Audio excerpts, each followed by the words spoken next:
केले काय मोहे केले एका चिंतिता विठ्ठले तरी पार योग याग तपे केली कयाने अमुखे सर्व साधनांचे सार भव सिंधू तरी पार तुका म्हणे जपा मंत्र त्री अक्षरी सोपा सर्व साधनांचे सार भव सिंधू तरी पार पांडुरंगा करो पांडुरंगा करो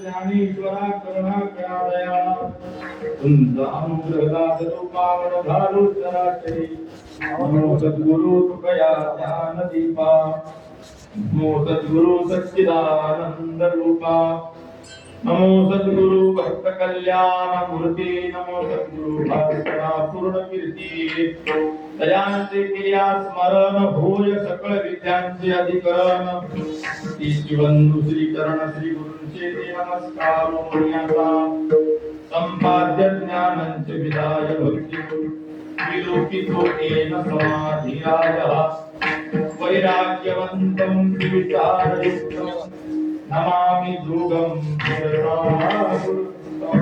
मस्तकमादा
भगवत चिंतना करिता घेतलेला अभंग महान भगवत संत सम्राट विश्ववंद्य महाराष्ट्र भूषण जेहू निवासी श्रीमंत श्री जगद्गुरु तुकोबाराय महाराजांचा असणारा 4 चरणाचा नामपर या प्रकरणातील हा अभंग असून या अभंगाद्वारा जगद्गुरु श्री तुकोबाराय हे नामाचा अलौकिक महिमा प्रतिपादन करतात.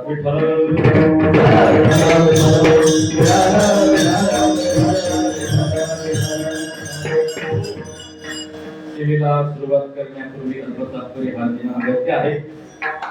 अखिल गुणविधान चळवळीमध्ये संपन्न रुक्मिणी प्राण संजीवन जगदाधार भगवान रुक्मिणी पांडुरंगाच्या असीम अपार अपूर्वाच्या कृपा अनुग्रहामुळे दयेमुळे अनुग्रहामुळे योग्यांचे माऊली साधकांचे मायबाप कैवल्य साम्राज्य चक्रवर्ती भगवान श्री ज्ञानोपाय वैराग्य रागरसिक श्रीमंत श्री जगद्गुरु तुकोबाराय शांती ब्रह्म श्री एकनाथ महाराज पंढरीरायाचे नडवा बाल भागवत भक्त शिरोमणी नामदेव महाराज मुक्त कैवल्य तेजोनिधी स्वानंद सुखनिवासी सद्गुरु श्री जोग महाराज आदि करून संप्रदायातील सकल संत मांद्याळीच्या आनंद कृपा आशीर्वादाने आपल्या ह्या पुण्यभूमी क्षेत्र काळेवाडी या गावामध्ये चालू असलेला आपला हा बाल सुसंस्कार शिबिर सोहळा या बाल संस्कार शिबिराच्या सांगतेच्या निमित्ताने संपन्न होत असलेला हा चतुर्दशी कीर्तन महोत्सव आणि त्या निमित्ताने ही सेवा आहे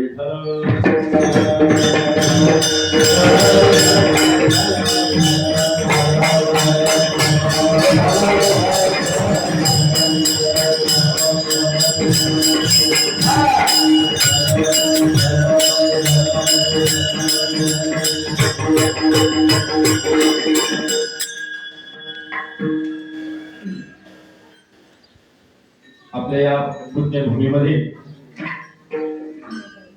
गेली 15 दिवस हा बाल संस्कार सोहळा या ठिकाणी सुरुवात झालेली आहे आणि या बाल संस्कार शिबिराच्या सांगतेच्या निमित्ताने हा कीर्तन उत्सव या ठिकाणी आयोजित केलेला आहे.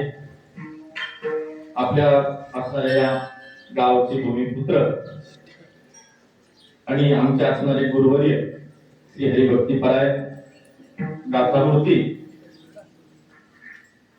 काका महाराज पाहणे आणि त्यांना काका म्हणतो अशा आपल्या सर्वांच्या असणारे मार्गदर्शक गुरुवर्य काकांच्या मार्गदर्शनाखाली तसेच सर्व गावकऱ्यांच्या सहकार्याने परिश्रमातून हा बाल संस्कार सोहळा बाल संस्कार शिबिर या ठिकाणी संपन्न होत आहे. त्यामध्ये काकांचं प्रमुख मार्गदर्शन आहे आणि त्यांच्याच मार्गदर्शनाने आजची ही चिंतन सेवा या सेवेचा योग आहे. त्यांना या ठिकाणी सहकार्य करण्याकरता या गावातील असणारी सर्व असणारी महाराज मंडळी ही या ठिकाणी 15 दिवस झाले या शिबिरामध्ये काकांना सहकार्य करण्याकरता या ठिकाणी उपस्थित राहतात. म्हणून सर्व गावातील महाराज मंडळी असतील सर्वांच्या नावाचा काही परिचय नाही पण ओळखीचे आहेत चेहऱ्याने. त्यामध्ये आमचे प्रवीण महाराज या ठिकाणी मृदंगाची साथ करण्याकरता उपस्थित आहेत. त्याचप्रमाणे आमचे आळंदीतील मित्र अरुण महाराज तेही या ठिकाणी गेली 15 दिवस झाले उपस्थित आहेत. म्हणून त्यांनाही खूप खूप धन्यवाद. त्यांच्या चरणी दंडवत प्रणाम. काकाही या ठिकाणी स्वतः काळ उभे आहेत या ठिकाणी उभे आहेत त्यांच्याही चरणी दंडवत प्रणाम करतो. त्याचप्रमाणे आमच्या बरोबर आलेले ज्यांची उद्या हरी कीर्तनाची सेवा आहे असे हरिभक्तीपरायण सोमनाथजी महाराज त्यांच्याही चरणी दंडवत प्रणाम करतो. त्याचप्रमाणे सर्व असणारी महाराज मंडळी गावातील, कारण हे गाव हे साधारण गाव नाही, खूप मोठ्या संत महात्म्यांच्या जन्माने वास्तव्याने पुनीत पावन पवित्र झालेलं असणारे हे काळेवाडी गाव आहे. त्या स्वानंद सुखनिवास सद्गुरुजोग महाराज परंपरेतील सर्व असणारे गुरुमंडळी गुरुजन मंडळींचे चरणस्पर्श या भूमीला झालेले आहे. सर्वच गुरुवारी मला वाटते इथं आलेले असतील. म्हणून अत्यंत पुण्य पावन पवित्र अशी असणारी ही आपली भूमी आहे. त्यामध्ये सर्व असणारे अनेक महाराज मंडळी या भूमीमध्ये आहेत. त्यामध्ये त्यांचं आवर्जून नाव मला या ठिकाणी घ्यावं लागेल की त्यांच्याकडे बघून आमच्यासारखे अनेक साधक त्या ठिकाणी परमार्थ करतात. ते साधुवरी असणारे गुरुवर्य देवराम बाबांची ही जन्मभूमी आहे. म्हणून बाबांच्याही चरणी साष्टांग दंडवत.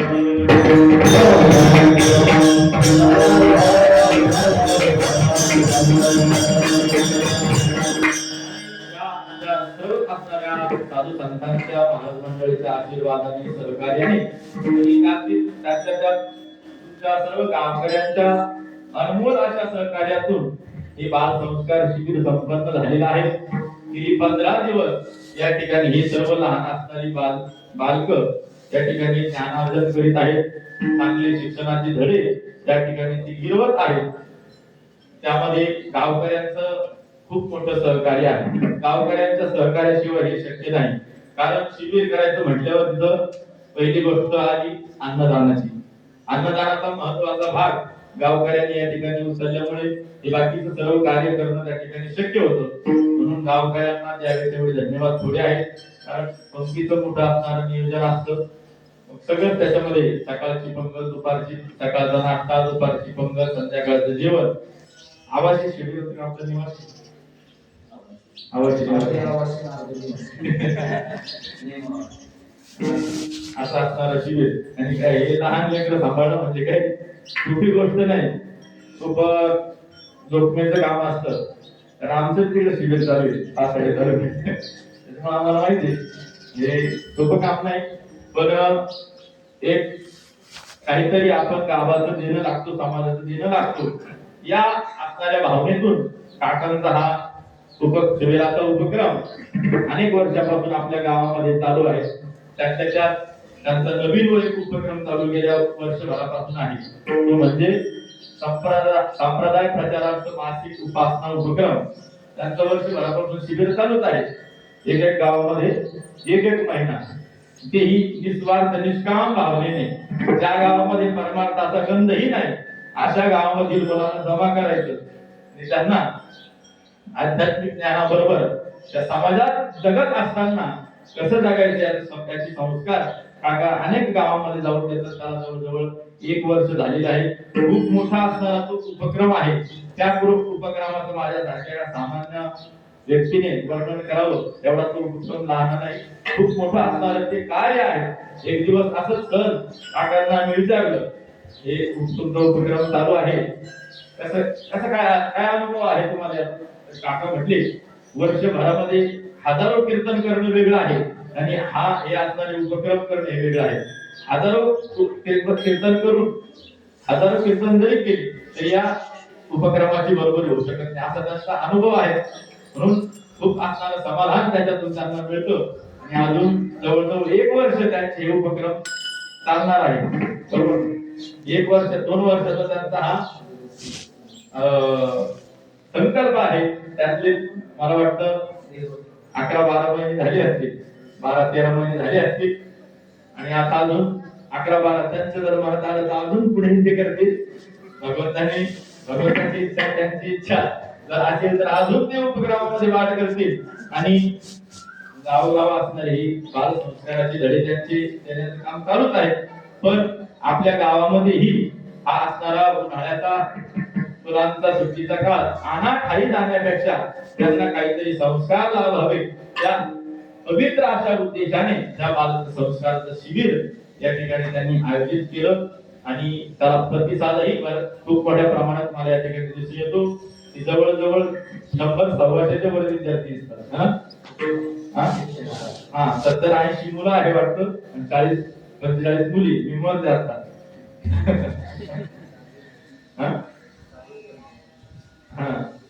जवळजवळ 100-110 असणारे सर्व विद्यार्थी आहेत. म्हणून खूप चांगला प्रतिसाद आहे. या असणाऱ्या उपक्रमामध्ये गावकऱ्यांचा मी अगोदर बोलून आलो खूप मोठा असणारा हातभार आहे.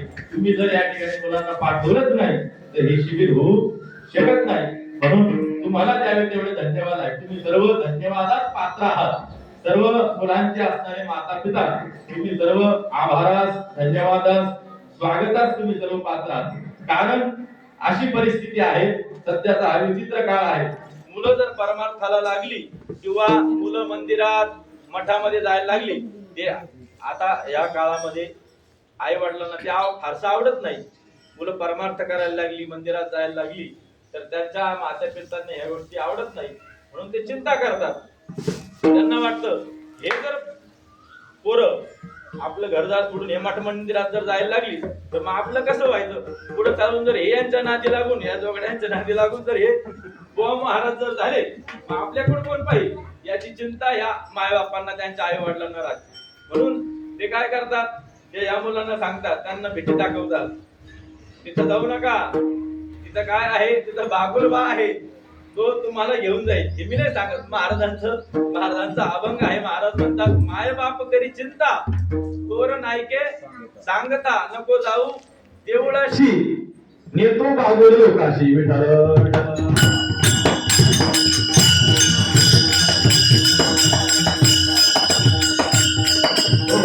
ते काय म्हणतात देवळामध्ये जाऊ नको जाऊ देवळाशी नेतो बागुल लोकाशी. त्या देवळात गेल्याच्या नंतर तिथं एक बागुलबा आहे तो लोकांना घेऊन जातो तसा तुलाही घेऊन जाईल असं आई बाबा काय सांगतात त्या मुलाला सांगतात. पण महाराज म्हणतात असे उपदेश करणारे आई बाप हे नरकात घालणारे नरकात घालणारा त्यांचा हा उपदेश ज्यांना ऐकायचं त्यांनी खुशाल ऐका, कारण असेही आईबाप आहेत. पण तुम्ही या ठिकाणी यांना जे शिबिरात ज्यांनी ज्यांनी आपल्या मुलांना पाठवलं ते खरोखर धन्य धन्य आहे. जसं महाराज म्हणतात, धन्य माता पिता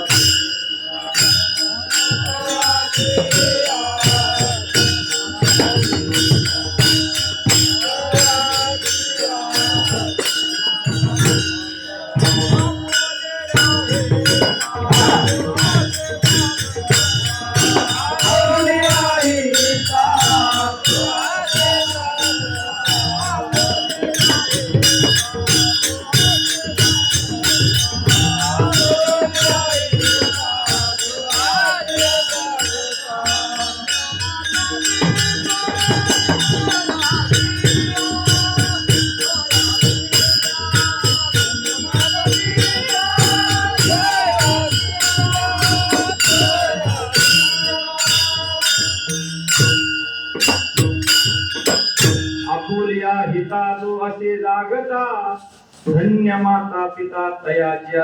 त्यांचे माता पिता धन्य आहेत जे आपल्या हिताच्या ठिकाणी कसे आहेत, जागरूक आहेत. म्हणून तुम्ही सर्व आपल्या हिताच्या ठिकाणी आता तुम्हाला काकांनी जागृत केलेलं आहे.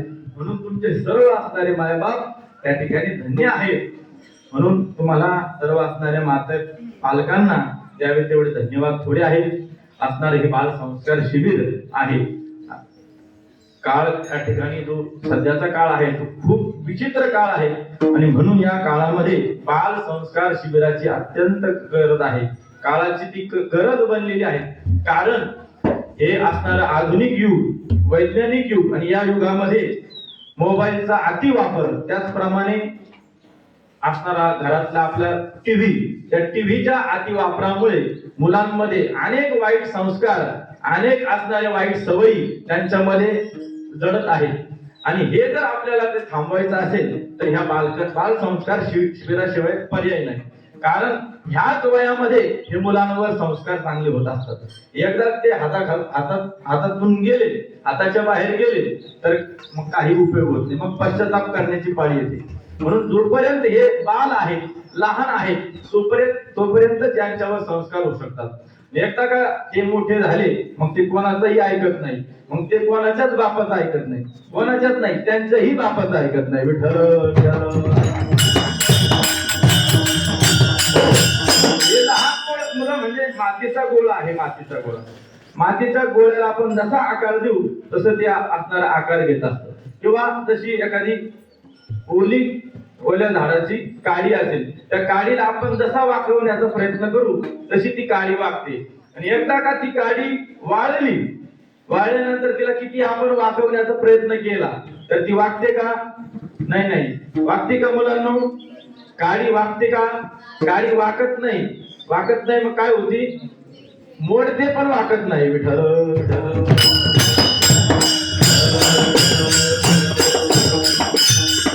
म्हणून या वयामध्ये चांगले संस्कार होत असतात. म्हणून वाईट सवयी आणि व्यसनाधीनतेकडे हे मुलं जाऊ नये म्हणून असणारा हा सुंदर बाल संस्कार शिबिराचा हा उपक्रम आहे.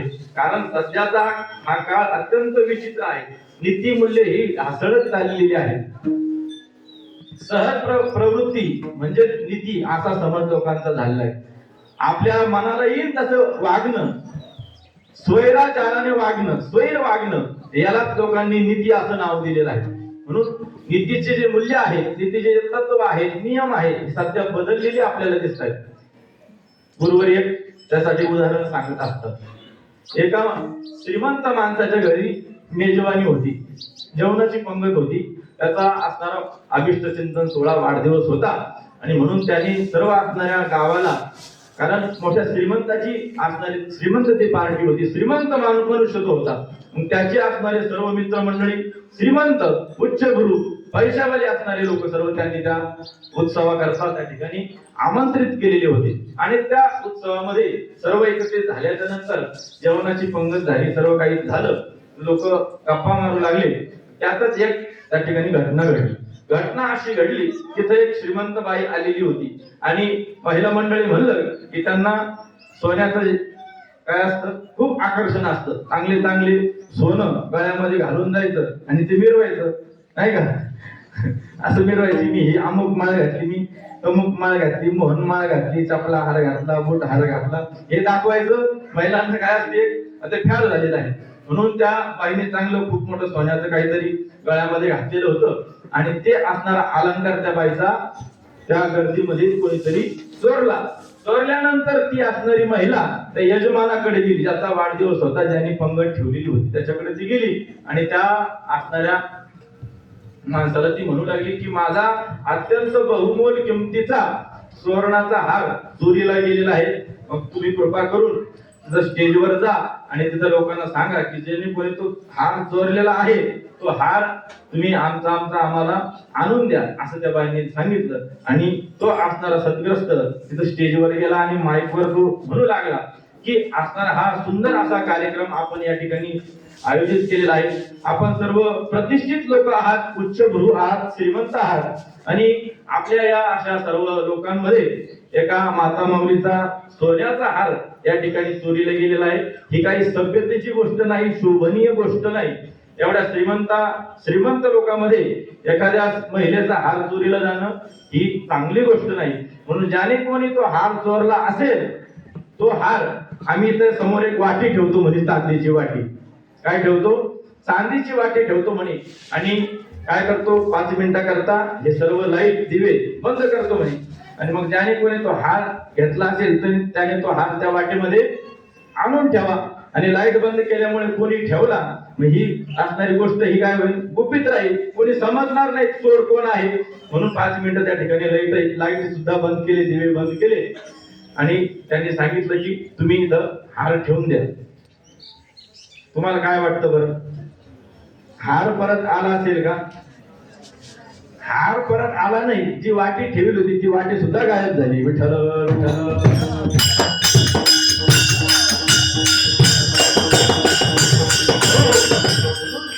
मला सांगायचं काय, ही समाजामध्ये जीवन जगत असताना नीतिमूल्य ही ढासळत चाललेली आहे. किंवा संस्कार मनुष्यावर आपल्या घरातूनही होत असतात. जसे आई वडील संस्कार आपल्या मुलांना देतील तसे संस्कार संस्कारी मुलं बनत असतात. बाबा एक कथा उदाहरण सांगत असतात बघा पाठामध्ये. एक मुलगा दररोज एका एका माणसाच्या शेतामध्ये आमराई होती आणि त्या आमराईमध्ये जायचा. कशा करता? कारण आंब्याचे दिवस होते ना, उन्हाळा लागलेला होता, आंब्याचे दिवस होते, तेव्हा काय असे शिबिर फेबिर नव्हते, त्याच्यामुळे संस्काराचा काही त्याचा पत्ता नव्हता. आणि मग दररोज तो मुलगा त्या शेतकऱ्याच्या आमराई जायचा, शेतात जायचा आणि काय करायचा, तिथून आंबे चोरून आणायचा. तो मुलगा, लहान मुलगा. 1 दिवस झालं, 2 दिवस झालं, त्या शेतकऱ्याने मजा पाहिली, कोणीतरी आपल्या शेतात येतं आणि आंबे चोरून नेतो. त्याला वाटलं जाऊ त्या लहान पोरगा आहे, खायचीच वस्तू आहे, नेऊ द्या. 1 दिवस नेऊ देईल, 2 दिवस नेऊ देईल, मग 3रा दिवस आला तरी ते पोरग 3ऱ्या दिवशी एका झाडावर त्याला दिसलं.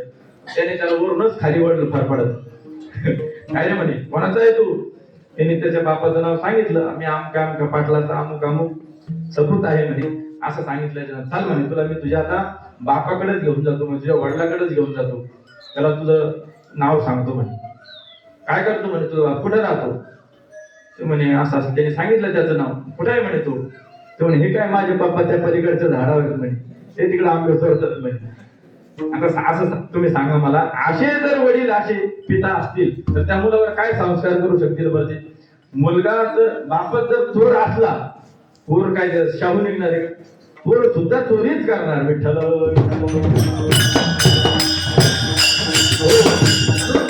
संस्कार देणं हे माता पित्यांचंही कर्तव्य आहे. पूर्वीच्या काळी संस्कार केंद्र हे घरातच होत. पूर्वीच्या काळी संस्कार पाठवण्याकरता इतरत्र जाण्याची गरज नव्हती. संस्कार हे घरामध्ये दिले जायचे. आपले असणारे घरातील जे काही ज्येष्ठ व्यक्ती आहेत, आपले आजोबा आजी, हे लहान मुलांना मांडीवर खेळताना अनेक संस्कार त्या ठिकाणी द्यायचे. ते मुलांना शिकवायचे. घराच्या बाहेर जर एखादं जनावर आलं, गाय आली, कुत्रा आलं, मांजर आलं की त्याला भाकरी द्यायची, कोणी अतिथी आला तर त्याला पाणी द्यायचं, त्याला जेवण द्यायचं, घराच्या बाहेर जर पक्षी आले, चिमण्या आल्या यांना दाणे टाकायचे, अशा छोट्या छोट्या गोष्टी घरातले म्हातारे व्यक्ती त्या ठिकाणी त्या मुलांना शिकवायचे. मग तुम्ही म्हणाल आता काय झालं, आता घरात म्हातारेच राहिले नाही, गेले कुठं म्हातारे? म्हातारे गेले वृद्धाश्रमात. वृद्धाश्रमात जाण्याचं कारण काय? त्यांना ज्यांनी वृद्धाश्रमात पाठवलं त्यांनी यांना योग्य वेळी योग्य संस्कार न दिल्याचं कारण त्यांना वृद्धाश्रमात जाण्याची वेळ आली. मग वृद्धाश्रम, आता मी आपल्याला या ठिकाणी सांगतो की आपला हा जो भारत देश, की काही दिवसांनी हा आपला भारत देश काय होणार आहे? विश्वगुरु होणार आहे असं आपण म्हणतो. अशा आपल्या या भारत सुसंस्कृत भारत देशामध्ये किंवा आपल्या या संत विचाराने परिपूर्ण असलेल्या आपल्या महाराष्ट्र प्रदेशामध्ये हजारोंच्या वर वृद्धाश्रम असावेत. किती? हजारोंच्या वर वृद्धाश्रम आपल्या महाराष्ट्रामध्ये आहे. ही किती शोकांतिक आहे, खेदाची बाब आहे. हा कशाचा परिणाम आहे? आपल्या मुलांना आपण योग्य वेळी योग्य संस्कार जे द्यायला पाहिजे होते ते दिले नाही आणि त्याचाच परिणाम हे वृद्धाश्रम या ठिकाणी निघालेले आहे. म्हणून आपल्याला आपल्यावर ही सगळी असणारी हे लहान मुलं म्हणजे आपलं उद्याचं भविष्य आहे. हे पुढे चालून समाज या भारत देशाचे एक जबाबदार नागरिक त्या ठिकाणी होणार आहे. मला माहिती याच्यातले कोणी एखादा मोठं महाराज होणार नाही किंवा कोणी साधू होणार नाही, नका कबू देऊ. हे नाही महाराज झाले तरी चालतील, नाही साधू झाले तरी चालतील, पण एक उत्तम व्यक्ती त्यांनी व्हावं आणि या असणाऱ्या देशाचं नेतृत्व त्यांनी करावं अशी क्षमता त्यांच्या ठिकाणी येईल. कशाने येईल? केवळ आणि केवळ या शिबिरानेच येईल. विठ्ठल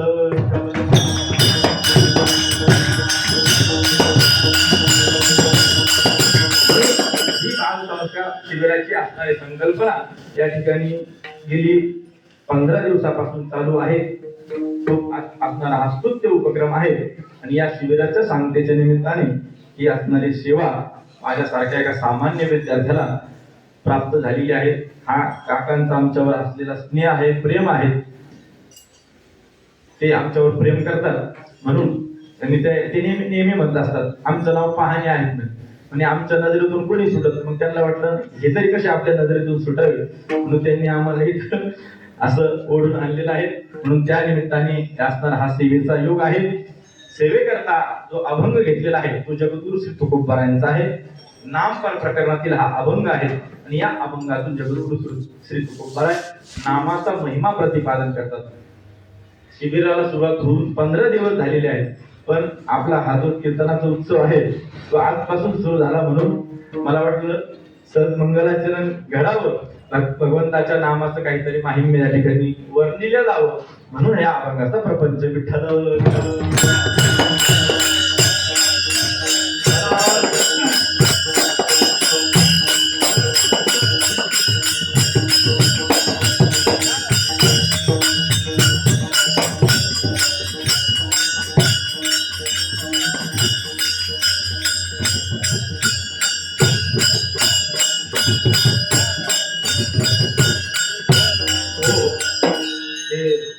उन्हाळा ऊन असल्यामुळे कोरडं पडते, नाही मी पाणी देत नाही बरं का. पण काय करतात, कमजोरी आहे. ऊनही तसंच आहे, खूप भयंकर ऊन ह्या वर्षामध्ये पडतात. खूप तापमान वाढ झालेली आहे. याला कारण काय आहे? वृक्षतोड आहे. हे आपल्याला हे सर्व काही शिकवत असताना मुलांना हेही शिकावं लागणार आहे की आपण सर्वांनी मुलांनो ह्या वर्षी असा संकल्प करायचा की आपण तुम्ही इथं किती जण आहे? 110 जण आहात. तुम्ही सर्व 110 जणांनी प्रत्येकाने गावातले असले तर गावात, बाहेर गावचे असाल तर आपापल्या गावाला किमान एक तरी झाड लावायचं. काय करायचं? झाड माहितीये ना कशाचं? गांजाचं. आपापल्या परीने तुम्हाला जे फळ आवडतात, कोणाला आंबा आवडत असेल तर आंबा लावा, कोणाला चिकू आवडत असेल तर चिकू लावा, कोणाला पपई आवडत असेल तर पपई लावा, कोणाला काँग्रेस आवडत असेल काँग्रेस लावा, नाही का? सर्वांनी आपापल्या परीने जास्तीत जास्त झाडं आपल्याला कशी लावता येईल जेणेकरून हे तापमान वाढीचं जे संकट आहे, ज्यामुळे कारण ही कसरत आहे. इथं तुम्ही दिवसभर मुलं काय म्हणतात दाबून ठेवायचे म्हणजे खूप कसरत आहे. आम्हाला माहिती तिथं अशाच झाडायला लागतात पत्र्याचं शेड. तुमचं तरी इथं बरंच लाभतंय.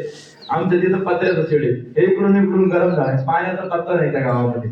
पाथर्डी तालुका पूर्ण असं खडकाळ जमीन आहे, काय म्हणतात हलकी जमीन आहे, पाण्याचा पत्ता नाही. त्याच्यामुळे जे वाफा येतात त्या सुद्धा अशा गरम 43-42 अंश तापमान आहे.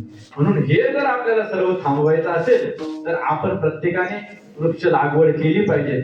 लहान मुलांनी सुद्धा आणि ज्येष्ठांनी सुद्धा हा उपक्रम आपण त्यांच्याकडून करून घ्यायचा. जरी आपण हे दिवे लावू नाही शकलो, आपण बरं हे झाडं नाही लावू शकलो, तर यांच्याकडून तरी आपण हे काम करून घ्यायचं आहे. म्हणून सर्वांना जाता जाता विनंती आहे की जास्तीत जास्त झाडं लावा आणि असणारा आपला हा सर्व परिसर हा शांत होईल, थंड होईल, याकरता आपण जास्तीत जास्त झाडं लावली पाहिजे ही सर्वांना विनंती आहे. अभंग तुकोबा यांचा आहे नामचिंतनाचं माहिम्य सांगणार आहे. आज पहिला दिवस आहे म्हणून सहज मंगलाचरण या अभंगातून होईल म्हणून या अभंगाची निवड केलेली आहे. हा असणारा कलियुग आहे आणि या कलियुगामध्ये उद्धारून जर जायचं असेल, आपला उद्धार व्हावा असं जर वाटत असेल तर सर्वात सोपं आणि सर्वात श्रेष्ठ जर साधन कोणतं असेल तर ते नामचिंतन आहे. म्हणून संतांनी आम्हाला सर्वांना सांगत असताना हेच सांगितलं की इतर कुठल्याही साधनांच्या भानगडीत न पडता एक नामचिंतन घ्यावं आणि त्याद्वारे आपला उद्धार करून घ्यावा. असं असणार हे कलीचं अत्यंत भयानक वातावरण आहे. या कली काळाच्या काळामध्ये, या भयानक असणाऱ्या या काळामध्ये उद्धरून जाण्याकरता हे अत्यंत प्रभावी माध्यम आहे ते नाम आहे, ते म्हणजे नामचिंतन. हरेर नामैव केवलम कलो नास्तेव गतिरन्यथा. या कली काळामध्ये या नामाशिवाय पर्याय आपल्याला दुसरा कोणताच नाही. कारण युग परत्वे काल परत्वे परमात्मा प्राप्तीची किंवा भगवत प्राप्तीची जी काही साधनं आहेत ती आपल्याला बदलत गेलेली दिसून येते. प्रत्येक काळानुरूप वेगवेगळी साधनं त्या ठिकाणी सांगितली गेली. कृत, त्रेता, द्वापार आणि कली या चारही काळामध्ये भगवत प्राप्तीची जी साधनं आहेत ती बदललेली आपल्याला पाहायला मिळते. कृतयुगातलं साधन त्रेतायुगात जमत नाही, त्रेतायुगातलं द्वापार युगात चालत नाही आणि द्वापार युगातलं कलियुगात चालत नाही. प्रत्येक काळातील साधनामध्ये भिन्नता आहे. कारण प्रत्येक काळातील असणारा मनुष्याच्या आयुष्याचा स्तर हा बदलत गेलेला आहे. मनुष्यांच्या बुद्धीचा स्तर बदलत गेलेला आहे. मनुष्यांचा असणारी आकलन क्षमता कमी अधिक प्रमाणात त्या ठिकाणी झालेली आहे. मनुष्याच्या प्राणाची स्थिती बदललेली आहे. म्हणून प्रत्येक असणाऱ्या युगामध्ये वेगवेगळी साधनं त्या ठिकाणी सांगितली गेलेली आहेत.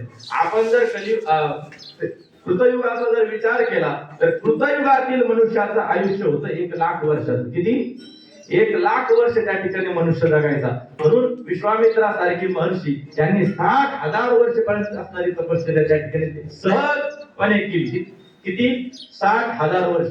मग आपण जर आता ह्या कलियुगातील माणसाला सांगितलं की 60,000 वर्ष तपश्चर्या करा, चालेल का? 60,000 वर्ष 60,000 वर्ष त्यासाठी आयुष्य तेवढं लागेल ना. कलियुगाचं आयुष्य किती आहे? संतांनी आपल्याला सांगितलं ना, अल्प आयुष्य मानवी देह शतगणी लेते अर्धरात्र खाय शतगणी लेते. 100 वर्षाचं आयुष्य, कमीत कमी 100 वर्षाचं. मग त्यातल्या त्यात 100 वर्षाचं आयुष्य आहे. मग त्यातलं 50 वर्ष महाराज म्हणतात हे झोपेतच निघून झालं. कशामध्ये? झोपेमध्ये 50 वर्ष निघून गेली. राहिले किती? 50. 100 मधून 50 गेले, 50 राहतात ना. चांगलं गणित आहे तुमचं. 50 वर्ष राहिले खाली. 50 मधलं काही बालपणात गेलं, काही वृद्धपणात गेलं, काही जरा व्याधी रोगामध्ये गेलं. खाली राहिलं किती? काय भजनाशी उरले ते पाहिजे का? म्हणजे भजनाला किती उरतं? तर काही नाही, नगण्य आहे. म्हणून आयुष्य हे कमी कमी होत गेलं आणि त्या योगाने असणाऱ्या ज्या साधनाच्या युगातल्या सांगितल्या त्या या कलियुगातील माणसाला करणं कसं आहे? अशक्य आहे. म्हणून साधन सुद्धा भिन्न सांगितली. महर्षी व्यास महर्षी महाभारतात सांगतात काय? कुठे ध्यायतो विष्णू त्रेतायाम यजतो मखई द्वापारे परिचर्यायाम करोतत् हरि कीर्तना विठ्ठल.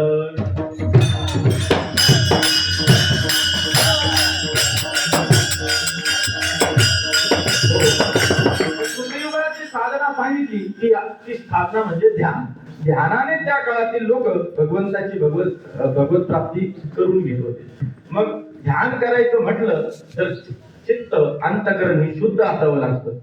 आणि त्या काळातील लोकांचं अंतकरण कसं होतं, ते कृतयुगातील लोक, सत्ययुगातील लोकांचं अंतकरण शुद्ध होतं आणि म्हणून त्यांना ध्यान हे सहज असणारं साध्य होतं.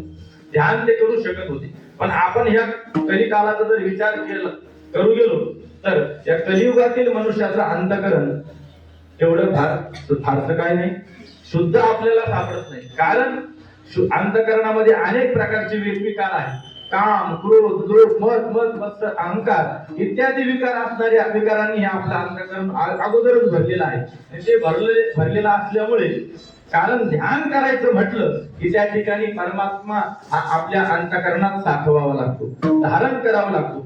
एकदा का परमात्मा चित्तात आला तरच त्याचं ध्यान करता येऊ शकतं. आणि मग तो परमात्मा जर चित्तात यावा असं वाटत असेल तर ते चित्तातील विकार हे आपल्याला अगोदर बाहेर काढावे लागतात. ते विकार जोपर्यंत शरीरात आहे, अंतकरणात आहे, तोपर्यंत भगवंत आत येत नाही. मग तो आत येण्याकरता यांना पहिले यांची हकालपट्टी करावी लागते. कोणाची? काम, क्रोधादी जे विकार आहेत त्यांना बाहेर काढावं लागतं. ते काय एकदा बाहेर काढले तर मग भगवंत त्या ठिकाणी येतो. काम क्रोध केले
तुका म्हणे देह भरिला विठ्ठले, काम क्रोध केले घररिते. महाराज म्हणतात आमच्या अंतकरणात आम्ही त्या भगवान परमात्म्याला जागा दिली, परंतु ते करण्याकरता आम्ही अगोदर काय केलं? काम क्रोधे गेले घररिते. हे भाडेकरू या घरात घुसलेले होते. मूळची ही जागा कोणाची? भगवंताने प्रत्येकाच्या अंतकरणात एक मन, एक आपल्या शरीरामध्ये एक मन किंवा अंतकरण दिलेलं आहे. कशाकरता? राहण्याकरता. परंतु हे भाडेकरू भगवंताला वाटलं तसं नाही, आपण गुंतवणूक करून ठेवतो, इकडं फ्लॅट घे तिकडं फ्लॅट घे, मग ती गुंतवणूक कशा करतो की त्यातून आपल्याला काहीतरी पैसे देतात. तसे भगवान परमात्म्याने हे भाडेकरू ठेवले. मग ते भाडेकरू आपण साधना करून बाहेर काढायचे आणि ते जेव्हा आपण बाहेर काढू तेव्हा परमात्मा आपल्या मूळच्या जागेवर त्या ठिकाणी येतो. त्याकरता काय करावं लागतं? येऊनी गोपाळ राहिले तुका म्हणे चित्त करारे निर्मळ. आणि मग तो भगवान परमात्मा त्या ठिकाणी येत असतो. आणि परमात्मा काय एकदा चित्तामध्ये आला आणि तरच त्या ठिकाणी ध्यानाची साधना घडते. म्हणून ध्यान घडण्याकरता चित्त अंतकरण हे शुद्ध असावं लागतं. आणि हे चित्त अंतकरण शुद्ध झाल्याच्या नंतर ध्यानाची साधना त्या ठिकाणी सिद्ध होते. परंतु आपण या कलिकालातील कलियुगातील जीवाची असणारी जर स्थिती पाहिली तर कलियुगातील माणसाचं अंतकरण हे शुद्ध नाही. अनेक विकार आहेत. जर काम जर त्या ठिकाणी सोडण्याचा विचार केला तर त्या ठिकाणी क्रोध वाढतो. क्रोधाला सोडायचा विचार केला, क्रोध जर सोडायचा विचार तर काम वाढतो. काम सोडण्याचा विचार केला तर काय होतं? क्रोध वाढतो. म्हणजे एक सोडला तर एक वाढतो आणि सगळे सोडल्यावर तर सगळे सोडल्याचा अभिमान वाढतो. म्हणून एक ना एक आपल्या ठिकाणी काय शिल्लक असतं. मारुती बाबा पाठात एक उदाहरण सांगत असतो बघा. एक जण म्हणे तीर्थयात्रेला गेला. कुठे गेला? तीर्थयात्रेला गेला. अनेक लोक तीर्थयात्रेला जातात. एक जण तीर्थयात्रेला गेला आणि मग तीर्थयात्रा करून आल्याच्या नंतर काय असतं? हा, माउंड इकडे करतात का माउंड? आमच्या तिकडे नाही जोर आहे माउंडला. मावद ते शब्द काय आहे? मावद म्हणजे सांगू नको, गप्प बस. मावद सांगू नको. तू केलेली जी काही काशी आपली तू केलेली जी काही साधना आहे ती साधना अशी तोंडाने सांगून त्याचं पुण्य हे काय होत असतं? क्षीण होत असतं. म्हणून हे सांगू नको मावद, पण त्याचं अपभ्रंशित रूप झालं हे माउंड. आणि ते माउंड फार आपण ढोल बाजा वाजून आपण सगळ्या गावाला दौंडी देऊन सांगतो की आमच्या घरी माउंड आहे, आम्ही तीर्थयात्रा केली. कारण असं आहे, आपण केलेली साधना आपण जर सांगितली, उघड करून जर सांगितली तर आपलं पुण्य त्या ठिकाणी क्षीण होतं. म्हणून पुण्य हे कधीही सांगू नये. सांगायचं असलं तर पाप सांगावं, कारण पाप सुद्धा सांगितल्यानंतर क्षीण होतं. तसं पुण्य आपण सांगण्याचा प्रयत्न केला तर ते पुण्य क्षीण होतं, तसं पाप सुद्धा क्षीण होतं. पण मनुष्य लोक इतके चमत्कारिक आहेत की पुण्य हे फार ठरावाने सांगतात, पण पाप हे झाकून ठेवतात. पाप कोणालाही सांगू वाटत नाही, म्हणून पुण्य हे सांगायचं नसतं, पुण्य झाकून ठेवायचं असतं. जसं माऊली उदाहरण देतं बरं. शेतकरी काय करतो? शेतामध्ये पेरणी करतो. शेतामध्ये पेरणी केल्याच्या नंतर जे बी आहे ते बी काय करतो? झाकून टाकतो का तसंच ठेवतो? शेतकरी हा झाकून टाकतो ना. झाकून टाकलं तरच काही दिवसांनी त्याचं असणारं फळ आपल्या पदरात पडणार आहे. आणि ते जर तसंच ठेवलं बी तर काय किड्या मुंग्याचे उचलून खातील आणि घेऊन जातील, आपल्या हातात काहीच पडणार नाही. म्हणून जर आपल्याला फळ मिळावं असं वाटत असेल तर आपण जे केलेलं कर्म आहे ते झाकून टाकायचं. माऊली म्हणतात, नाना कृषीवळा फुले पांगुरती पेरिले तैसे झाकी निपजले दान पुण्य. त्याप्रमाणे हे पुण्य झाकून ठेवायचं असतं, उघड करायचं नसतं. सांगायचा भाग असा की त्याच्या घरी मावंद होतं. आणि मावंद होतं मग सगळे असणारे गावातील लोक पाहुणे रावळे सर्व त्यांनी आमंत्रित केलेले होते. सर्व आले लोक त्या ठिकाणी आले. त्याचे मित्रही त्या ठिकाणी आले आणि त्याला विचारू लागले, तू तीर्थयात्रा केली, तीर्थयात्रेला गेला होता, यात्रा कशी झाली, काय झाली, सगळे विचारपूस त्या ठिकाणी झाले. तुम्ही एकदम व्यवस्थित अशी यात्रा पार पडली. मग त्यातील त्याचे काही मित्र होते. त्या मित्राने विचारलं, तू काशीला गेला होता का, गयेला गेला होता का? तो म्हटले, वा रे वा. मग सगळी तीर्थयात्रा केली, देश भ्रमण केलं आणि काशीला जाणार नाही का? बाबा सांगत असतात विनोदाने, चारो धाम सप्तपुर्या 12 ज्योतिर्लिंग अष्टविनायक ज्योतिबा जेजुरीचा खंडोबा होते नव्हते सगळे केले. मग काशी करणार नाही का? काशी हमखास केली. मग तो ती मित्र त्याला म्हणतो लागले, तो काशीला गेला, मग तिथं गेल्याच्या नंतर काहीतरी सोडावं लागतं म्हणजे, असं आम्ही ऐकलेलं आहे. सोडावं लागतं. आणि ते असं आहे की जे आपल्याला आवडतं ते सोडावं लागतं. लोक जे आवडत नाही ते सोडतात. मावळे सांगत असतात, एखाद्याने शेपूची भाजी सोडली म्हणजे, शेपूची भाजी का बरं सोडली? तर ते आवडत नाही म्हणून. जे आवडत नाही ते नाही सोडायचं, जे आपल्याला अधिक आवडतं ते तिथं सोडायचं असतं. तिथला काहीतरी नियम आहे. मग त्याने विचारलं, तू काय ते सोडलं का? म्हणे काही लोक गंगा फळ, अमुक फळ, तमुक फळ, त्या ठिकाणी काशी फळ सोडतात. ते म्हणे, तू काही सोडलं का नाही? तो म्हटलं, हा मग मी सोडलं म्हणे, मला लई राग यायचा म्हणे, क्रोध यायचा, आणि मी तो क्रोधच तिथं गंगेला सोडून दिला, काशीला सोडून दिला. म्हटलं, बरं. राग सोडला का? काही वेळ झाल्याच्या नंतर अजून त्या रामभाऊचे मित्र तिथं आले. मग ते एक ज्या मित्राने ते विचारलं होतं प्रश्न, तो म्हटला, याची आपण काय करू, गंमतच करू म्हटले बरं का. मग त्यांनी ती जास्त 2-4 जणांची टोळी जमा केली आणि ते परत त्याच्याकडे आले. म्हणजे तू काशीला गेला होता का? तिकडे गेला होता का? तिकडे गेला होता. मग काय सोडलं तिथं? तो म्हटला, राग सोडला, क्रोध सोडला. असं झालं. परत थोड्या वेळाच्या नंतर त्याला विसर पडू दिला आणि जास्त 4-5 जण जमा होऊन आले आणि त्याला विचारलं, काशीला गेला होता का? आणि तिथं काय सोडलं? तो म्हटला, राग सोडला. बाबा मला ते बाबा सांग, बाई सोडलं सांगत असतात. त्या माणसाने तिथं जवळच पडलेलं लाकूड उचललं, दांडगं उचललं आणि तिच्या कमांडर घातलं. बाई पालखीच पाहिजे, विठ्ठल विठ्ठल.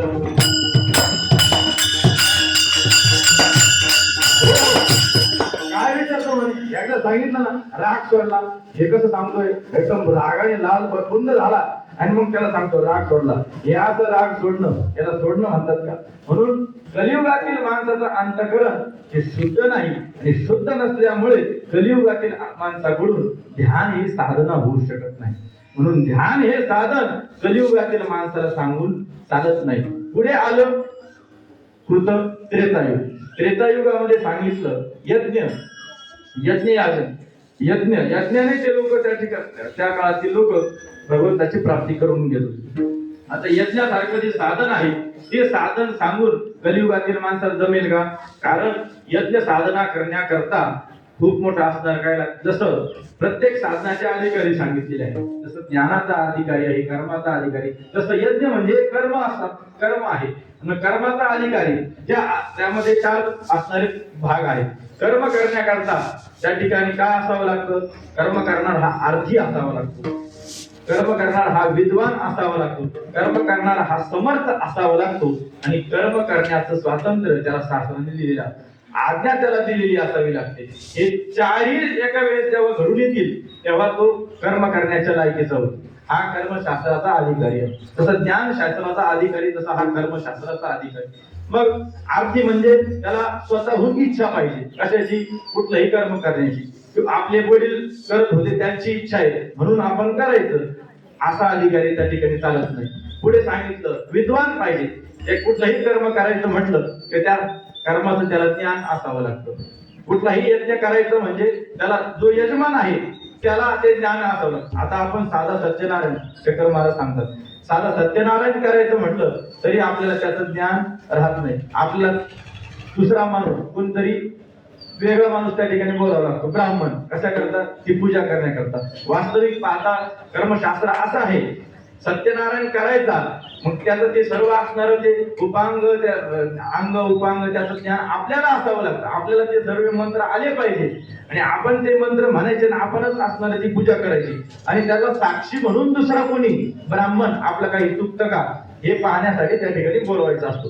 पण आपण जे काही सत्यनारायणाला ब्राह्मण बोलवतो त्याच्याकडून सर्व काही करून घेतो, त्यालाच मंत्र म्हणायला लावतो, त्याला सर्व काही करतो. मग तो सांगतो आचमन करा. ब्राह्मण काय सांगतात? आचमन करा. आचमन करा म्हणजे याला काहीच कळत नाही. हे म्हणतात आचमन करायचं म्हणजे काय? तो म्हणतो 3 वेळेस पाणी गिळा, 4थ्या वेळेस सांडून द्या. अशी ती पद्धत आहे. नंतर तो म्हणतो ब्राह्मण म्हणतो प्राणायाम करा. प्राणायाम करा म्हणजे काय? प्राणायाम करा म्हणजे तो म्हणतो नाक दाबा. मग आता नाक कोणाचं दाबायचं? तो ब्राह्मणाचंच नाक दाबायला जातो. असे विद्वान असल्यावर हे कर्माची साधना होणार आहे का? होऊ शकत नाही. म्हणून आर्थी असावा, विद्वान असावा, त्याचप्रमाणे तो समर्थ असावा. कारण यज्ञामध्ये पूर्वीच्या काळी असं सांगतात की हत्तीच्या सोंडेप्रमाणे तुपाची धार त्या यज्ञामध्ये सतत चालू ठेवावी लागायची, तेव्हा तो यज्ञ त्या ठिकाणी सफल व्हायचा.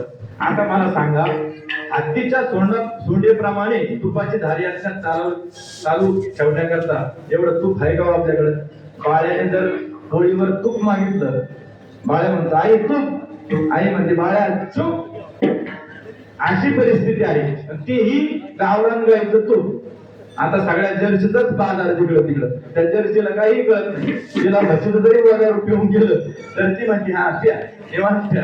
तिला काही कळत नाही. ती अशी जर्सी, त्या जर्सी गाईचं असणार आता तूप आहे म्हणून गावरान गाईचं तूपही नाही आणि हत्तीच्या सोंडीचा तर काही प्रश्नच नाही. म्हणून कर्माची साधना त्या ठिकाणी यज्ञ हा कलियुगातील माणसाला सांगून चालत नाही. पुढे आलं द्वापारयुग. द्वापारयुगातील साधना सांगितली पूजा. द्वापारे परिचर्या. परिचर्या म्हणजे पूजा.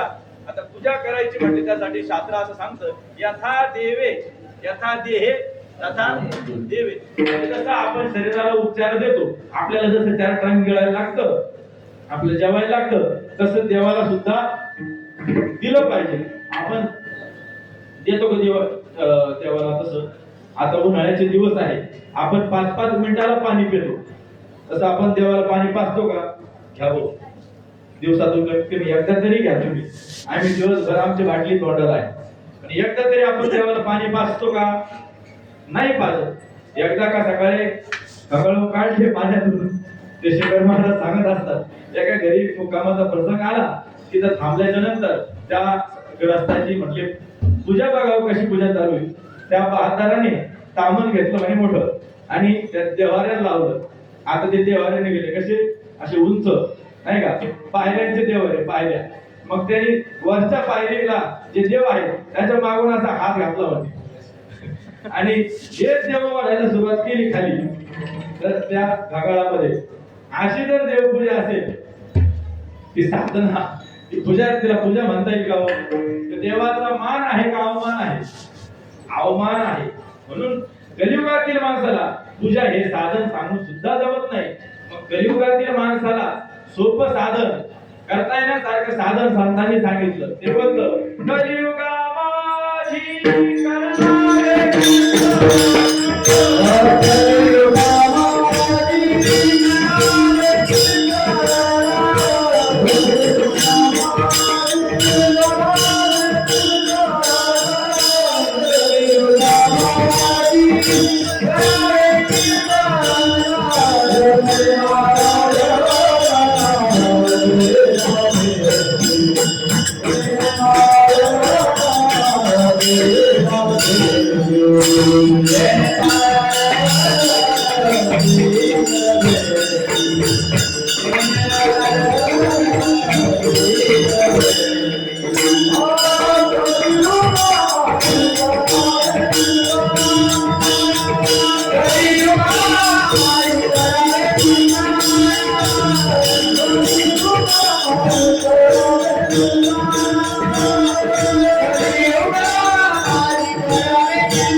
कलियुगा माझी करावे कीर्तन तेने नारायण दीन भोगी. महाराज म्हणतात कलियुगातील असणाऱ्या मनुष्यांना करता येण्यासारखं साधन ते म्हणजे नामचिंतन.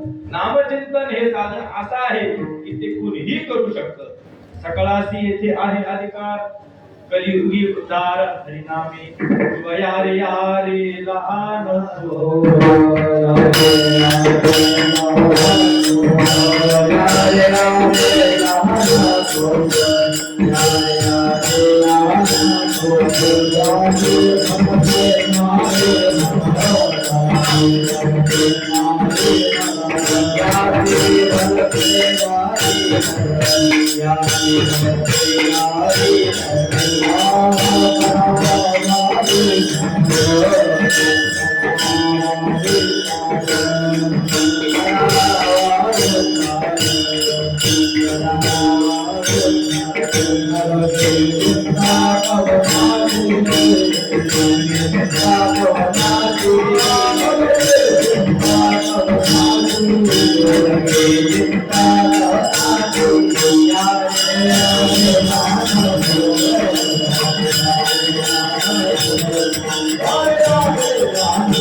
ब्राह्मण क्षत्रिय वैश्य शूद्र चांडाळा ही अधिकार बाळे नारी नर आदी करुणी वेश्या कुनिया अट नट यावे शुद्ध होऊन या जावे. म्हणून कुनिया आणि या असणाऱ्या नामचिंतन साधनेचा स्वीकार करून आपला उद्धार करून घ्या अशी असणारी साधना आहे. का हो, शास्त्रामध्ये तर अनेक असणारे भगवत प्राप्तीचे उपाय सांगितलेले आहेत, साधनं सांगितली आहेत. ते सांगायचे सोडून तुमच्या संतांनी हे नामचिंतन साधन का सांगितलं? कारण आपण जर विचार केला की अनेक जरी साधनं असले तरी या साधनांना महाराज म्हणतात या कलियुगामध्ये काय झाला, टीबी झाला, त्याला क्षयरोग झालेला आहे. उचित विधी विधान नकळे नगळे सर्वथा अवघ्या वाटा झाल्या शीन असणाऱ्या सर्व वाटा झाल्या, सर्व वाटा आम्ही मोडून काढल्या. महाराज म्हणतात मोडून या वाटा सूक्ष्म दुष्कर गेला राज्यभार झाले ऐसा. आणि सोपी वाट हमीची वाट की ज्या वाटेने गेल्याच्या नंतर हमखास आपलं साध्य इप्सित आपल्याला प्राप्त झाल्याशिवाय राहणार नाही अशी वाट संतांनी शोधून काढली.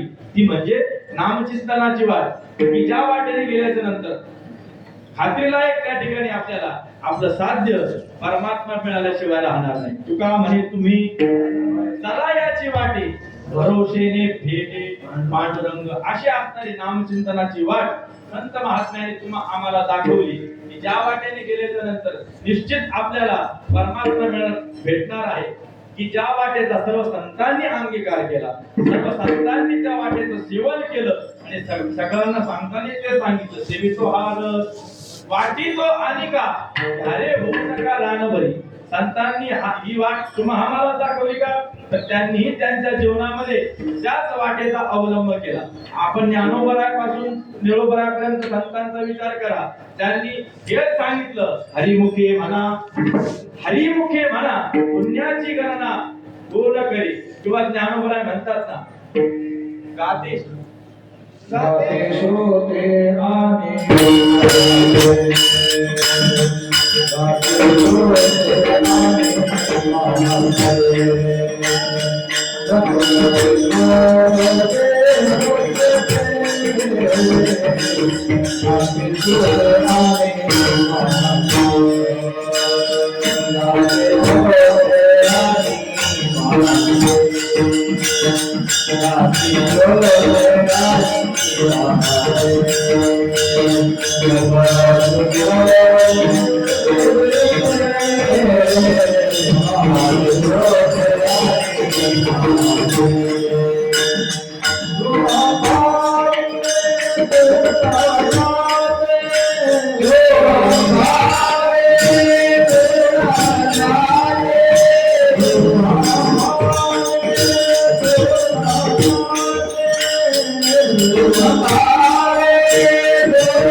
गाते श्रोते सोते कीर्तनात झोपणाऱ्यांनो कीर्तनात गाणाऱ्यांनो गाते श्रोते आणि पाहणाऱ्यांनो काय करा विठ्ठल स्मरण.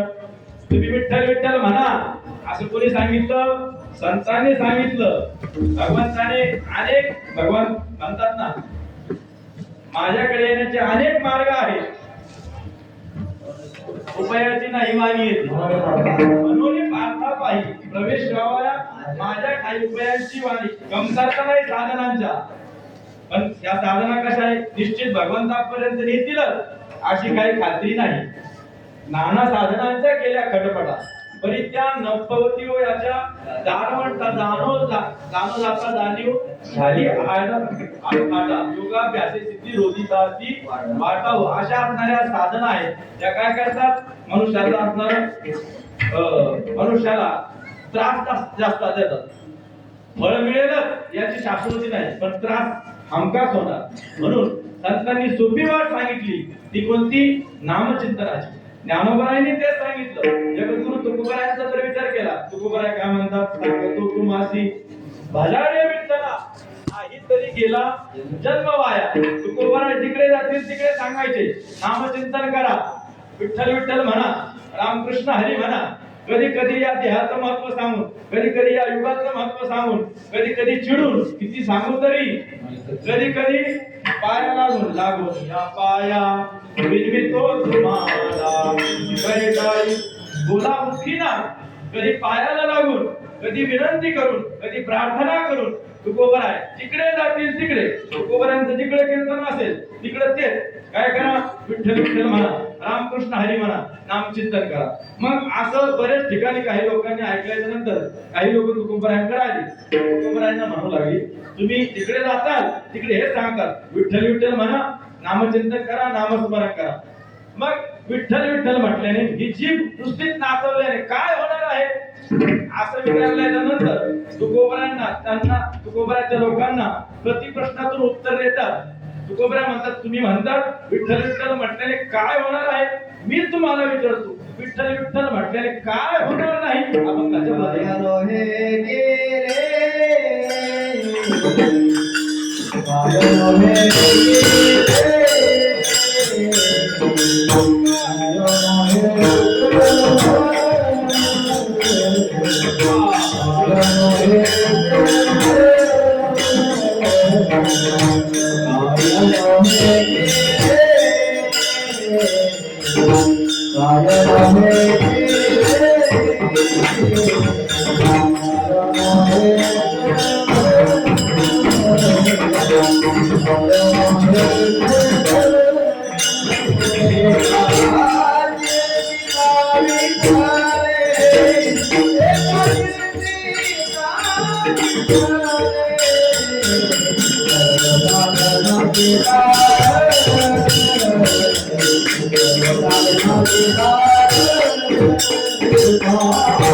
त्या सर्व लोकांच्या प्रश्नाला उत्तर देतात ती लोक तुकोबरांना विचारत लागली की विठ्ठल विठ्ठल म्हटल्याने काय होणार आहे तर तुकोबराच्या असणाऱ्या प्रश्नाचं उत्तर देत असणार प्रतिप्रश्न करतात आणि आवेशामध्ये सांगतात काय हे केले विठ्ठलाचं चिंतन केल्याने काय होणार नाही हे म्हणण्यामध्ये तुकोबरांना हे सांगायचं आहे की भगवंताचं चिंतन केल्याच्या नंतर सर्व काही केल्यासारखं सर्व काही होणार आहे एका विठ्ठले चिंतिता काय केले नव्हे सर्व काही केल्यासारखं होतं एका भगवंताचं जर आपण चिंतन केलं तर सर्व आपण जेवढे काही जगामध्ये ज्याकडे लाभ म्हणून बघतो ते सर्व लाभ आपल्याला एका विठ्ठलाच्या चिंतनाने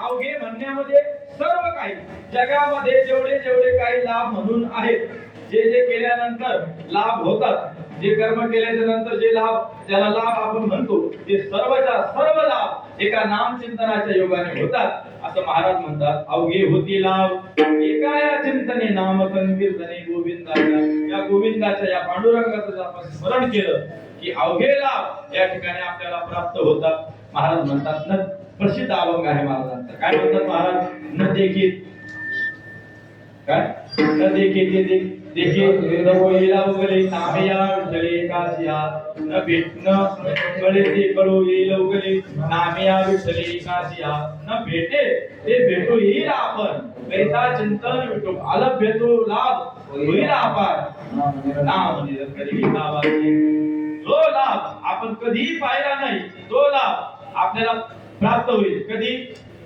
भगवंताचा आपण आवडीने नाम घेतल्यानंतर. आवडी विठ्ठल गायजे कांती आलत भेटो लाभ आवडी येते लाभ काय आलत भेटते येते लाभ करा. आवडी विठ्ठल गायचे एकांती आलत भेटी येते लाभ करा. आलभ्य लाभ म्हणजे न लभ्य कधीही पाहिलेला नाही असा लाभ आपल्याला प्राप्त होईल कधी भगवंताचं आवडीने नाव घेतल्याच्या नंतर. म्हणून विठ्ठलाचं चिंतन केल्यानंतर तुम्ही म्हणतात काय होणार नाही सर्व काही होईल.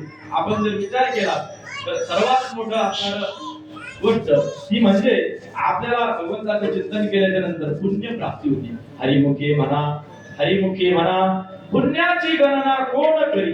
पुण्याची आमाप असं असणारं पुण्य भगवंताचं चिंतन केल्याच्या नंतर प्राप्त होते. आणि पापाचा जर विचार केला तर पाप हे औषधाला सुद्धा राहत नाही. हरि उच्चारणी अनंत पाप राशी जातील लयाशी. महाराज आपल्या बाबांच्या भाषेत सांगायचं झालं वैद्य बाबांच्या भाषेत तर बाबा म्हणायचं पाप ते भगवंताचं नाम घेतल्याच्या नंतर कसं पडतं चिंचिन ठिकाण पाप तिथं औषधाला सुद्धा शिल्लक राहत नाही असा नामाचा प्रभाव आहे.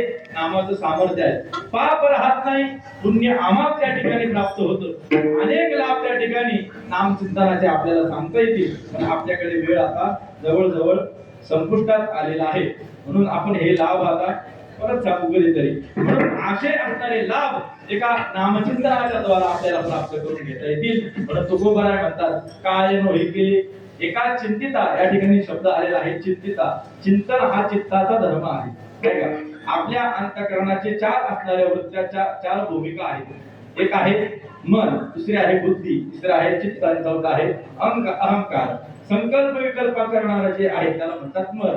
संकल्प विकल्पात्मकम म्हणा त्या ठिकाणी निश्चय करणारे तत्र निश्चयात्मिका बुद्धी ही निश्चय करते त्याला म्हणतात बुद्धी.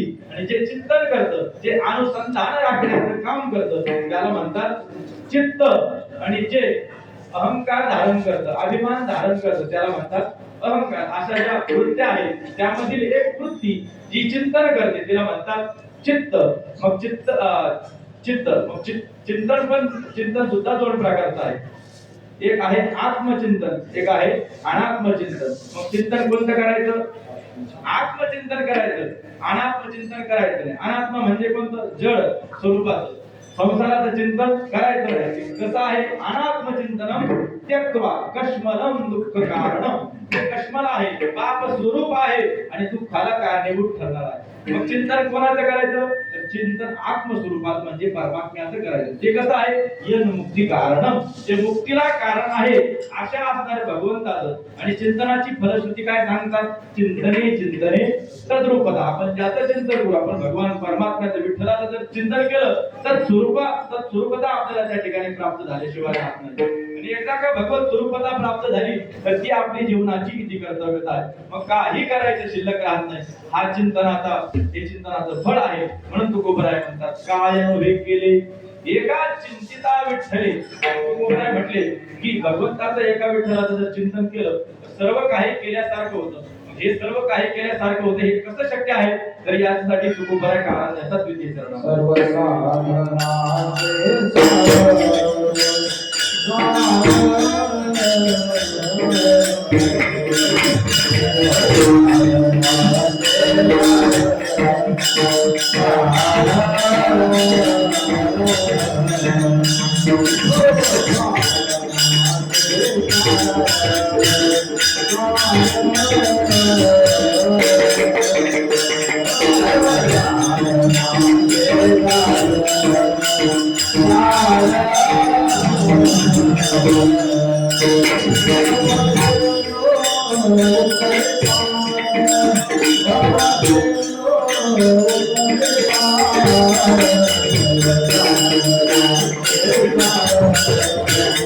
Thank you.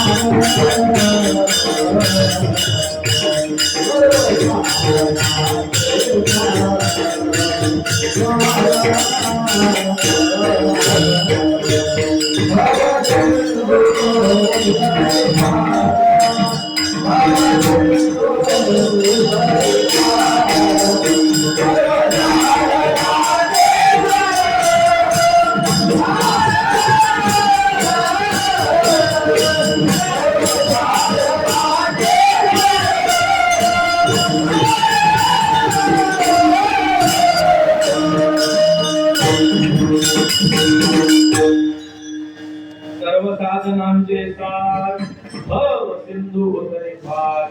तुकोबराय म्हणतात एक नामचिंतन साधना केली की सर्व काही केल्यासारखं होतं. याचं मुख्य कारण महाराज सांगतात द्वितीय चरणामध्ये. महाराज म्हणतात हे नामचिंतन जे काही साधन आहे ते कसं आहे, सर्व साधनांचं सार आहे. कारण सर्व संत एक ठिकाणी बसले, संतांची मीटिंग भरली आणि त्या मीटिंग मध्ये सर्व असणारे भगवत प्राप्तीचे जे काही साधनं आहेत ते सर्व साधनं एकत्रित केली.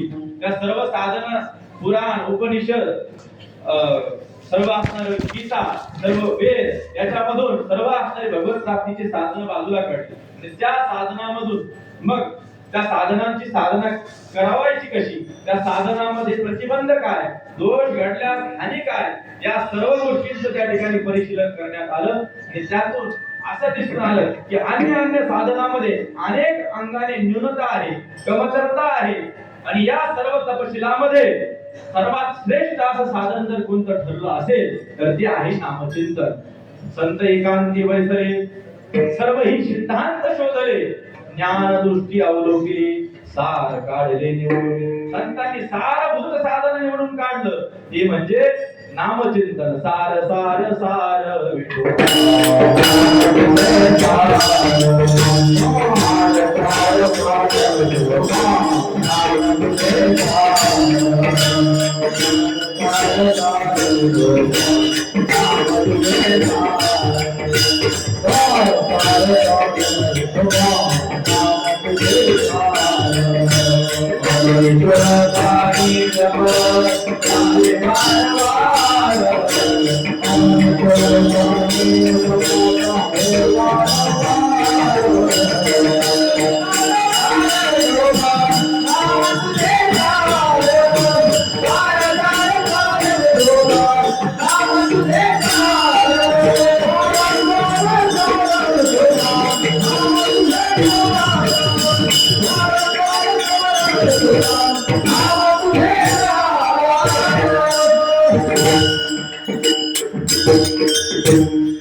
म्हणून शूळ पाणी म्हणजे भगवान शंकर जपत आहे वारंवार सतत. भगवान परमात्मा देवादिदेव महादेव हे नामचिंतन करतात. म्हणून हे भगवंताचं नाम कसं आहे, साराचंही सार आहे किंवा सार नाम साराचेही सार.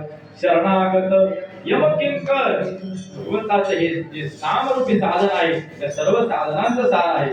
जसं चहुवेदी दान, साई शास्त्री कारण, 18 पुराण हरिशी गाती, मंथुनी नवनीता, तैसे आनंदा. वाय वा, हरिपाठ पाठ केला. आंघोळीच्या वेळेस कोणता मंत्र म्हणायचा रे?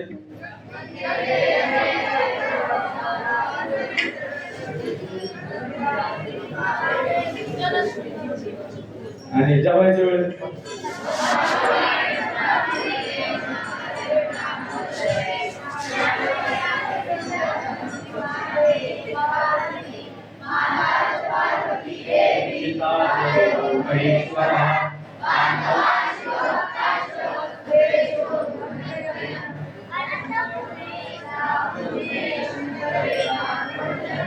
आलं ना? डबल आवडती का? मग एकदाच आले. ओम सहनावतु सर्वीर्यं करवावहै तेजस्विनावधीतमस्तु मा विद्विषावहै.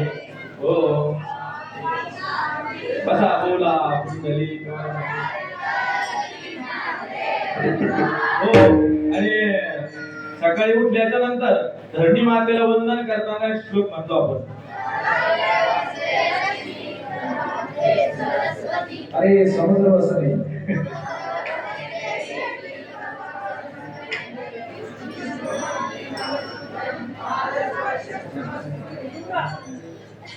हा मंत्र आहे कशाचा? पृथ्वी मातेला वंदन करायचं आणि हाताकडे बघून एक मंत्र म्हणायचा आपल्याला. कोणता?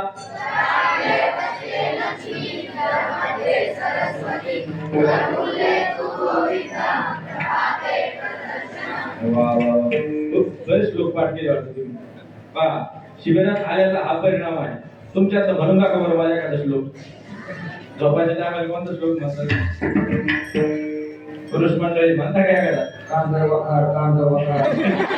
एखाद्याने जरी 8,000 म्हणून दिला रे भाऊ, त्याला सुट्टा रुपया बक्षीस देईल. 8,000 नाही पूर्ण, पण 8,000 म्हणून टाका. आणि मी आता या मुलांना सांगितलं झोपायच्या टायमाला कोणता श्लोक, ते लगेच म्हणून देते. तसं तुम्ही म्हणून दाखवता कोणी? हा काय म्हणतात? ही असणारी शिबिराची प्रगती आहे. सर्व मुलांनी भरपूर असे असणारे श्लोक 15 दिवसामध्ये पाठ केलेले आहेत. म्हणून त्यांना हे खूप मोठे होणार आहे पुढे चालू. त्याच्यामध्ये कुठलीही शंका घेण्याचं काहीच कारण नाही. आपलं काय चालू होतं? कीर्तनात काय चालू होतं? सर्व साधनाचे सार भव सिंधू. हे साधन नामरूपी साधन हे कसं आहे? सर्व साराचंही सार आहे. जसं दह्याचं घुसळण केल्याच्या नंतर, दह्याचं मंथन केल्याच्या नंतर त्यामध्ये 2 पदार्थ निघतात मुलांना. दह्याचं घुसळण केल्याच्या नंतर एक निघतं, त्याला म्हणतात लोणी. दुसरं निघतं ताक. एक निघतं लोणी, दुसरं निघतं ताक. कशाला म्हणतात? त्याच्यामध्ये काहीच ताकद नाही, त्याला म्हणतात ताक. दुसरं आहे लोणी. दह्याचं घुसळण केल्याच्या नंतर हे निघतं. दह्याचं घुसळण माहिती ना? काय दह्याचं घुसळण? दह्याचं घुसळण बंद झालं तुम्हाला काय माहिती? आता मिक्सर आले. मिक्सर मध्ये ते लोणी टाकलं, फर झालं घुसळण. पूर्वीच्या काळी या महिला घुसळण करायच्या पहाटे घुसळण करायच्या. आता ते घुसळण बंद झालं. आणि ते घुसळण बंद झाल्यामुळे महिला मंडळ आहे का, घुसळण बंद झाल्यामुळे इकडे तुम्हाला रोडने पळावं लागते. पहिले घरातच असे काही काम असायचे, इतकी कसरत व्हायची महिला मंडळीची की दुसरा व्यायामाला वेळ द्यायची गरज नसायची. सकाळी दह्याचं घुसळ, परत त्या जात्यावरती पीठ. घरात जेवढे काही माणसं असायचे, पूर्वी मोठे मोठे खटले असायचे, 25 जणांचे 30 जणांचे. आणि त्या सर्व लोकांचं दळण आपलं पीठ त्या जात्यावर महिला मंडळीला दळावं लागायचं. सहज असणारे ते कसरत त्यांच्या शरीराची होईल. म्हणून आता रोडनी महिला मंडळी पहिल्या पूर्वीच्या काळात त्यांना पळावं लागत नव्हतं. मी तुमच्या व्यायामाचा विरोधी नाही, परंतु ही त्यावेळेस सहज असणारी ती क्रिया त्यांच्याकडून घडायची. म्हणून या गोष्टी सुदृढ असणाऱ्या त्या महिला होत्या. गुडघे दुखत नव्हते, पाठ दुखत नव्हती, कंबर दुखत नव्हती, काही होत नव्हतं. आता कंबर दुखतं, गुडघा दुखतो, पाय दुखतो, तरी रस्त्याने पळायचं काम चालूच आहे. विठ्ठल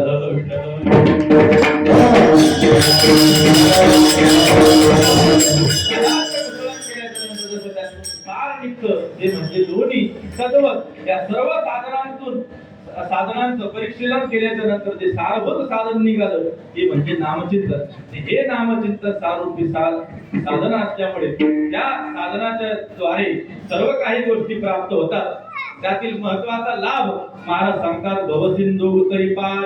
भवसागर, भवनाम हा जन्म मरण रूपी जो संसार आहे, ते आचार्य त्याचं वर्णन करतात. पुनरपि जननम, पुनरपि मरणम, पुनरपि जननी, संसारे खरदुस्तारे प्रभयापारे पारिवारे गोविंद भजपूर्ण. असा असणारा जो संसार आहे, पुन्हा पुन्हा जन्मायचं, पुन्हा पुन्हा मरायचं, याला काय म्हणतात? भव. त्याला काही ठिकाणी भवसागर म्हटलं, काही ठिकाणी संसार सिंधू म्हटलं. संसार सिंधू हा दुस्तर लुलंग हवे उलंघिता पार. त्या ठिकाणी अजून 7व्या अध्यायात त्याला माया नदीचं रूप केलेला, माया नदी म्हटलेलं आहे. भगवान म्हणतात ही माझी माया तरुण जाण्यास कशी आहे? अत्यंत दुस्तर आहे, कठीण आहे. काय? मम माया दुरत्या दैवी हेशा गुणमयी मम माया दुरत्य अत्यंत कठीण आहे. परंतु भगवंताचं चिंतन केल्याच्या नंतर काय होतं? दयाच्या चिंतने निरसेल संकट तराल दुर्घट भव सिंधू असणार अत्यंत दुर्घट हा संसार सिंधू तरुण जाण्यास अत्यंत कठीण आहे. किती कठीण आहे? ज्ञानोबराने सगळं वर्णन केलेलं आहे. 7वा अध्याय बघून घ्या. त्या असणाऱ्या माया नदीमध्ये, समुद्रामध्ये, त्या संसार सागरामध्ये मासे कोणते, त्याच्यात भोवरे कोणते, त्याच्यात मगरी कोणत्या, त्याच्यातले तट कोणते, आणि ते कसे माणसाला त्या ठिकाणी घुसमट करतात माणसाची, ते सर्व काही वर्णन त्या ठिकाणी आलेलं आहे. काय जिज्ञासा असेल तर तिथं पाहून घ्या. कुठं? 7व्या अध्यायामध्ये महाराज म्हणतात, हे तर एक नव लाव जो जो गिजे तरतो पाव तो अपाव होईतो आहे. त्या समुद्रातून मायातून तरुण जाण्याचा आपण एक एक प्रयत्न करू, तो एक एक अपाय ठरतो. मग का ही माया कुणीच तरुण जाऊ शकत नाही का? तर भगवान म्हणतात, येथे एकची लीला तरली हे सर्व भावे मज भजले या आईलीच खडी सरली माया जाळ जो मज होय अनन्य शरण त्याचे निवारी मी जन्म मरण या लागी शरणागता शरण्य मीची एक. किंवा भगवान म्हणतात, देशामहम समुद्रता मृत्यू संसार सागरा भवा मिनचिरा पार्थ मैया वेशित तिथसा. भगवान परमात्मा जे मला अनन्य भावाने शरण येतात, माझे हजारो जे नाव आहेत, त्या हजारो नावापैकी कोण्या एका नावाचा जो आश्रय करून माझ्या नामरूपी नौकेमध्ये आरूढ होईल, नामरूपी नौकेमध्ये बसेल. भगवान म्हणतात, मी त्याची ती नावरूपी नौका स्वतः मी त्याच्यामध्ये त्या नावेत बसून ती नाव त्याची पहिल्या तीराला घेऊन जातो. नामाची या सहस्रावरी नावाया अवधारी सदोनिया संसारी तारू झालो. भगवान म्हणतात, मी त्याच्या नावेचा नावाडी होतो, नावाडी बनतो. आणि नावाडी तो कसा नावाडी आहे? तारू भला पांडुरंग पाव भिजून येते अंग. आपलं पावही त्या ठिकाणी तो भिजू देत नाही असा तो नावाडी आहे. सहज आपल्याला तो पहिल्या तीराला घेऊन जातो. म्हणून त्या भगवंताचं जर चिंतन केलं तर काय होतं? भव सिंधू उतरी पार. तो भगवान परमात्मा पार असे असणारा आपला ही पहिल्या तीराला घेऊन जातो. आपले नाव त्या ठिकाणी पहिल्या तीराला घेऊन जातो. मग तुकोबा नाही म्हणले की त्या भगवंताचं चिंतन, एका विठ्ठलाचं जर चिंतन केलं तर सर्व काही केल्यासारखं. तिथं बसलेले लोक तुमच्यासाठी चाणक्य होते. ते म्हणजे तुकोबा आहे असं मोगम बोलू नका, वरचे वर बोलू नका. काहीतरी तुम्ही आम्हाला अशा साधनांची नावं सांगा की हे केल्यानंतर हे होतं. मग ते साधनाची नावं महाराज सांगतात.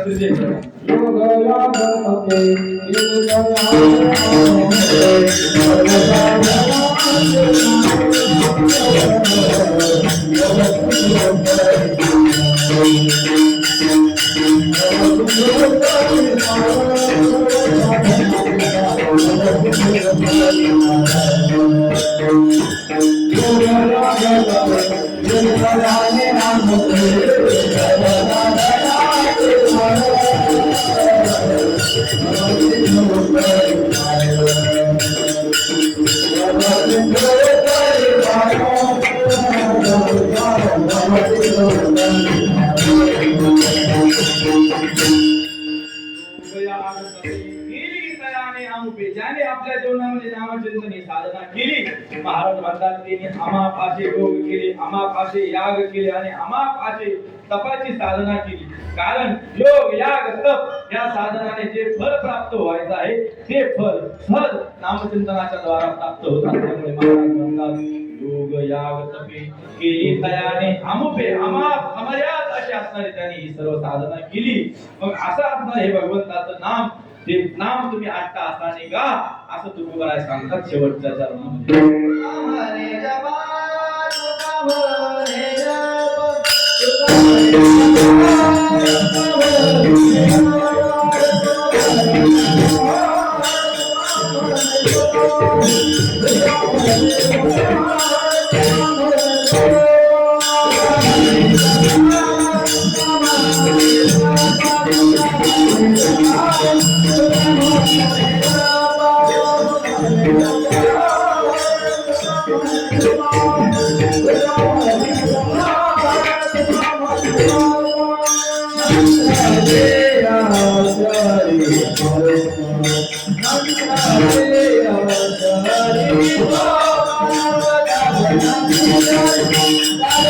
Yeah.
योगयाग तपे केली तयाने आंबे सर्व साधनांचे सार भव सिंधू तरी पार तुका म्हणे जपा मंत्र ती अक्षरी सुखया. शेवटच्या चरणामध्ये महाराज सांगतात की हा भगवान परमात्म्याचा जे काही नाम आहे त्या नामाचा तुम्ही काय करा, जप करा. तुका म्हणे जपा मंत्र त्री अक्षरी सोपा. या ठिकाणी महाराज जप शब्द उच्चारतात. जप कशाला म्हणतात? व्यास महर्षी सांगतात जकारो जन्म विच्छेद पकारो पापनाशनम. जन्माचा विच्छेद करणारा आहे आणि पापाचं शालन करणारा, पापाचा नाश करणारा आहे, त्याला म्हणतात जप. याचाच अनुवाद तुकोबराय करतात. जळतील पापे जन्मांतरी. त्याचं चिंतन केल्याच्या नंतर पापही जळतं आणि जन्मही नाहीसा होतो असा जप. मग तो जप तरी कसा करायचा, कशाचा? तर महाराज म्हणतात मंत्र, मंत्राचा जप करायचा. आता मंत्र कशाला म्हणतात? मननात्रायते यस्मात् तस्मात् मंत्र प्रकृतीतः. जो त्याचं मनन केल्याच्या नंतर आपल्याला तारुण्य येतो त्याला म्हणतात मंत्र. असा मंत्र तरी कोणता?